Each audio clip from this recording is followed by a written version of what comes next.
निम्बार्क संप्रदाय के महाराज जी एक महापुरुष थे, श्री चतुर्दास जी, बड़े उच्च कोट के राम नाम के जापक थे। मुरैना क्षेत्र की बात है महाराज जी। भगवत प्राप्ति उनको पहले हो गई थी और विरक्त वेश उनका पीछे हुआ। उनके गुरु जी का नाम श्री हनुमान दास जी था, निम्बार्क संप्रदाय के संत थे। उनसे उनका विरक्त वेश हुआ था और गुरु जी ने गोपाल मंत्र दिया, श्राद्ध साक्षर गोपाल मंत्र। वो सीधे थे बहुत, रोने लगे। कर रो क्यों रहे हो? बोले इतना बड़ा मंत्र तो हमसे जपते बनेगा नहीं, हम ज्यादा पढ़े लिखे तो है नहीं, मंत्र थोड़ा लंबा है श्राद्ध साक्षर गोपाल मंत्र। और बोले हमको राम नाम के जपने का इतना अभ्यास हो गया है, जैसे मोर का कंठ चलता ना ऐसे हमेशा उनका चलता रहता, सोते जगते हमेशा नाम चलता था। बोले हम आधे क्षण के लिए भी राम नाम से अपने को हटा नहीं सकते। गुरु जी उनके बड़े उच्च कोटि के महापुरुष थे। बोले हमने सुना दिया, तुम्हारी दीक्षा हो गई, पूरा हो गया काम, तुम्हारा नियम हम कर लिया करेंगे, राम नाम में ही तुम्हारा सब हो गया।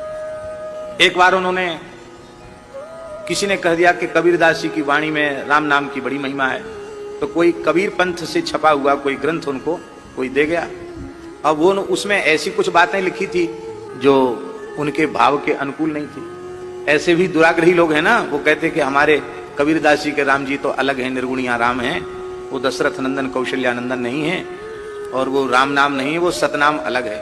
तो उसको पढ़कर वे रोने लगे कि हमारी निष्ठा बढ़नी चाहिए थे, कि हमारे तो शंका पैदा हो गई कि राम नाम और सतनाम अलग अलग है, सतनाम क्या चीज है?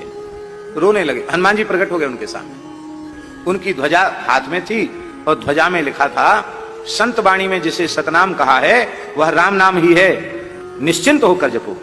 ऐसा भजन किया ठाकुर जी उन्होंने, चतुर्दास जी महाराज ने, कि भेड़ बकरी चराने वाले को भी कह देते, अरे भैया ये तो सब काम धंधे लगी रहेंगे, बकरियां भले ही चराओ, राम राम जपो करो, राम राम। तो उनके इतना कह देने मात्र से भेड़ बकरी वाले भी हजारा माला से लाख लाख नाम जप रोज कर लेते थे।